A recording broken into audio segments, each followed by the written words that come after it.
মৰমৰ ছাত্ৰ ছাত্ৰীসকল, মই আজি তোমালোকক তাছৰ পাতৰ এটা সাধু ক'ম আৰু তাৰ পিছত মই তাছৰ পাতৰ লগত যে সম্ভাৱিতাৰ সম্পৰ্ক আছে বা তাছৰ পাতৰ সহায়ত সম্ভাৱিতা কেনেকৈ নিৰ্ণয় কৰা হয় বা মই তাছৰ পাতৰ সাধু এটা ক'ম।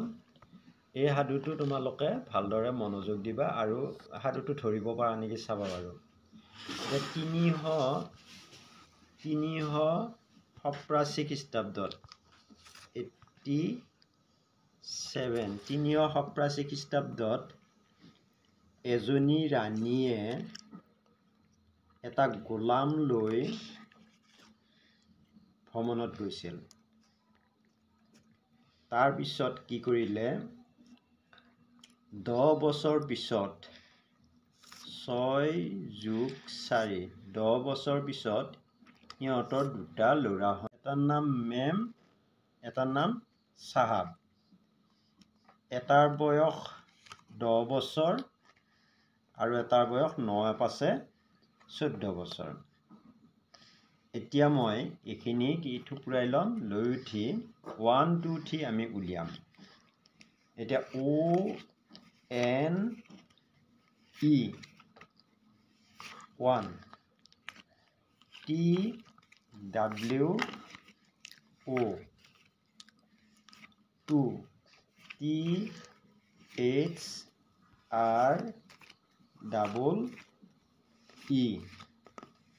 3,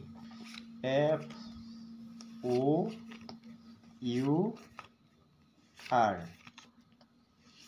4, FIVE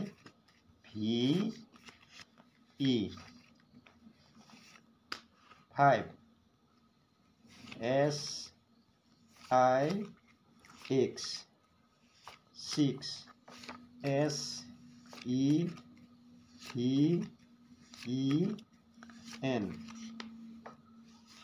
SEVEN 7, EIGHT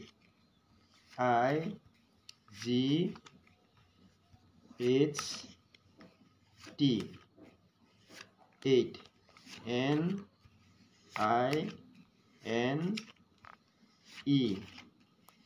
9, TEN 10,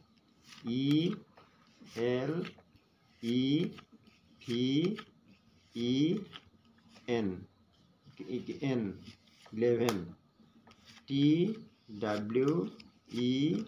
TWELVE 12, 13। গতিকে মই 1ৰ পৰা 13লৈ স্পেলিং কৰি সংখ্যাকেইটা কি কৰিলোঁ, উলিয়ালোঁ। গতিকে তোমালোকে যদি এই কৌশলবিলাক জানিব বিচাৰা তেতিয়াহ'লে কমেণ্টত জনাবা, মই শিকাই দিম কেনেকৈ এইবিলাক কৰিব লাগে। এতিয়া মই ইয়াৰ পিছত সম্ভাৱিতাৰ অংক, এই তাছৰ পাতৰ সহায়ত সম্ভাৱিতাৰ অংক কেনেকৈ কৰিব লাগে সেয়া দেখুৱাম। সম্ভাৱিতাৰ অংক কৰাৰ আগতে আমি তাছৰ পাতৰ চিনাকিটো মই ইয়াৰ আগত যদিও এবাৰ দেখিছিলোঁ, আকৌ আজি দেখুৱাম। এইটো এতিয়া চিত্ৰণৰ 1ৰ পৰা কিমানলৈ আছে, চাহাবলৈ আছে। ইয়াতে গোলাম, মেম, চাহাব এইকেইটাক মুক্কাত বুলি কোৱা হয়। ঠিক তেনেকৈ ইয়াতে হৰ্তনৰ ইয়াতে 1ৰ পৰা কিমানলৈ আছে, চাহাবলৈ আছে। ইয়াতেও গোলাম, মেম, চাহাব এই তিনিটাক মুক্কাত বুলি কয়। ইয়াতে ইস্কাপনৰ 1ৰ পৰা কিমানলৈ আছে, 13লৈ। কেটো 13, কিউটো 12 আৰু জেটো 11 বুলি ধৰি লোৱা হয়। এইটো জেটোক গোলাম বুলি কয়, কিউটোক মেম বুলি কয় আৰু কেটোক চাহাব বুলি কয়। ঠিক তেনেকৈ ৰিটনৰ 1ৰ পৰা কিমানলৈ আছে, 13লৈ আছে। গতিকে ইয়াতে আৰু জে, কিউ, কে এইকেইটা হ'ল মুক্কাত। এতিয়া আমি মুক্কাত ইয়াৰে ৰঙা এই ডাইচৰ 3টা পাইছোঁ আৰু হাৰ্টছৰ 3টা পাইছোঁ, অৰ্থাৎ ৰঙা মুক্কাত 6টা। ঠিক তেনে ক'লা মুক্কাত কেইটা আছে, এই ক্লাবছৰ 3টা আৰু ইস্কাপনৰ কেইটা আছে, 3টা। গতিকে 6টা। এতিয়া ক'লা মুক্কাত বুলি ক'লে 6টা পাম আৰু ৰঙা মুক্কাত বুলি ক'লে কেইটা পাম, 6টা। মুঠ টোটেল মুক্কাত হ'ল 12টা। এতিয়া আমি অংকলৈ যাম। এই সম্ভাৱিতা অংকটো ভালদৰে মিহলোৱা 52টা কাৰ্ড থকা এযোৰ তাছপাতৰ পৰা এটা কাৰ্ড টানি লোৱা হ'ল। এতিয়া 1 নম্বৰটো হৈছে এটা ৰঙা ৰঙৰ ৰজা, 2 নম্বৰ দিছে এটা মুখ কাৰ্ড, তাৰ 3 নম্বৰ দিছে এটা ৰঙা মুখ কাৰ্ড, আৰু 4 নম্বৰ দিছে হৰ্টনৰ গোলাম, 5 নম্বৰ দিছে এটা ইস্কাপন, আৰু 6 নম্বৰ দিছে ৰোহিতনৰ ৰাণী পোৱাৰ সম্ভাৱিতা নিৰ্ণয় কৰিব দিছে। আমাৰ এই প্ৰশ্নটো দিছে। এতিয়া এইখিনি কৰাৰ আগতে আমি সম্ভাৱিতানো কি সেই বস্তুটো আগতে জানা দৰকাৰ, বা সম্ভাৱিতা কেনেকৈ নিৰ্ণয় কৰা হয় সেইটো জানা দৰকাৰ। সম্ভাৱিতা এতিয়া নিৰ্ণয় কৰিব লাগিলে সম্ভাৱিতা, এতিয়া ধৰা আমি এটা মুদ্ৰা এটা টছ কৰিলোঁ। টছ কৰোঁতে তাত হেড পৰিব পাৰে, টেইল পৰিব পাৰে। হেড পৰাৰ সম্ভাৱনা কিমান বা টেইল পৰাৰ সম্ভাৱনা কিমান তাক জানিব লাগিলে সম্ভাৱিতাৰ এটা সূত্ৰ আছে। সূত্ৰটো হ'ল আমি PE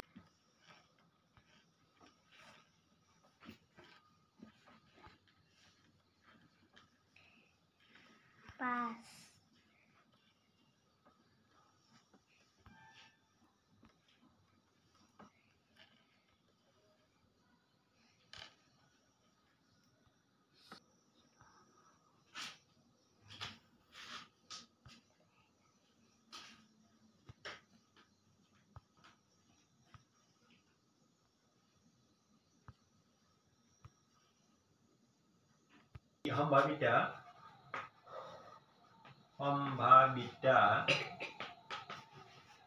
PE ইকুৱেল টু ওপৰত হ'ব ইৰ পক্ষে প্ৰাপ্ত ফলৰ সংখ্যা, আৰু তলত হ'ল মুঠ প্ৰচেষ্টা। মুঠ প্ৰচেষ্টা বুলি ক'লে এতিয়া মুদ্ৰাটো আমি টছ কৰোঁতে এই মুদ্ৰাটো এটাই আছে, ইৰ পক্ষে প্ৰাপ্ত ফলৰ সংখ্যা 1 হ'ব, আৰু মুঠ প্ৰচেষ্টা আমি মুদ্ৰাৰ দুটা পিঠি আছে যিহেতু 2 কৰি দিব। গতিকে আমি এই সূত্ৰটোৰ সহায়ত আমি সম্ভাৱিতা নিৰ্ণয় কৰিব লাগে। এতিয়া আমাৰ প্ৰশ্নটোত আছিল কি,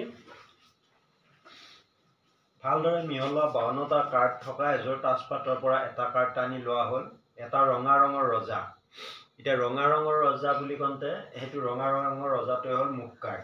এতিয়া 52 টোটেল 52টা আছে, মুঠ প্ৰচেষ্টা হ'ল 52। এতিয়া আমি সমাধান দি লৈ কি লিখিম, মুঠ প্ৰচেষ্টা কিমান হ'ব 52। আৰু এই ৰঙা ৰঙৰ ৰজা কেইটা আছে কি, ৰঙা ৰঙৰ ৰজা বুলি কওঁতে আমাৰ চাহাব যিটো আছে সেইটো ৰজা বুজায়। গতিকে ৰঙা ৰঙৰ ৰজা দুটা আছে। গতিকে আমি ৰঙা ৰঙৰ ৰজা প্ৰাপ্ত ফলৰ সংখ্যা, ৰঙা ৰঙৰ ৰজা প্ৰাপ্ত ফলৰ সংখ্যা,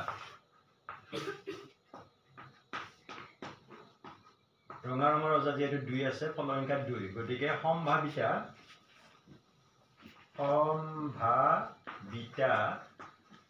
P ৰঙা ৰঙৰ ৰজা, ইয়াতে ৰঙা ৰঙৰ ৰজা বুলি দি কি লিখিব পাৰোঁ, ডাইৰেক্ট আমি কি কৰিব পাৰোঁ, ইৰ পক্ষে প্ৰাপ্ত ফলৰ অৰ্থাৎ ৰঙা ৰঙৰ ৰজা প্ৰাপ্ত ফলৰ সংখ্যা 2 আছে, আৰু মুঠ প্ৰচেষ্টা কিমান আছে 52 আছে। গতিকে ইয়াক লঘিষ্ঠ আকাৰলৈ নিলে কিমান হ'ব, 2 কাটা যাব এবাৰ, 52 যাব কিমান 26 বাৰ।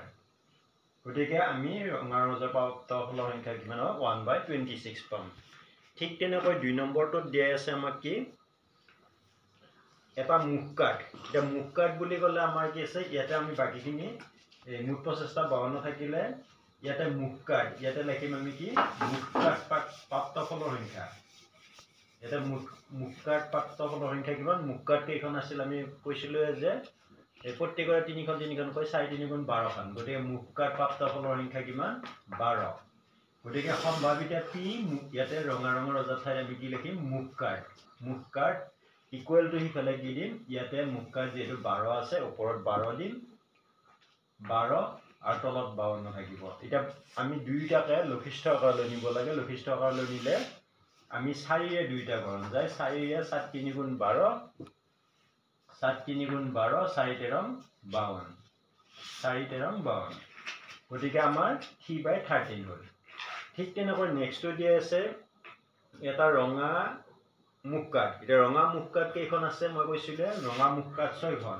ঠিক একেই নিচিনাকৈ ইয়াতে আমি কি লিখিব লাগিব, ৰঙা মুক্কাত প্ৰাপ্ত ফলৰ সংখ্যা 6 এটা সম্ভাৱিতা p ৰঙা মুক্কাত ইয়াতে ৰঙা মুক্কাত দিম ইয়াতে আমি কি লিখি দিম 6/52 ইয়াতে এতিয়া আমাক কি হেৰে যায় 2 ৰে যায় 2 ৰে 3 বাৰ যাব আৰু ইয়াক 26 বাৰ যাব গতে 3/26 হ'ব ইয়াতে 26 হ'ব ঠিক তেনেকৈ নেক্সট দিয়া আছে সত্তনৰ গোলাম এটাই থাকে গতিকে সত্তনৰ গোলাম প্ৰাপ্ত ফলৰ সংখ্যা 1 সম্ভাৱিতা p সত্তনৰ গোলাম ইকুৱেল টু 1/52 লিখিলে হ'ল তাৰ পিছত দিয়া আছে আমাক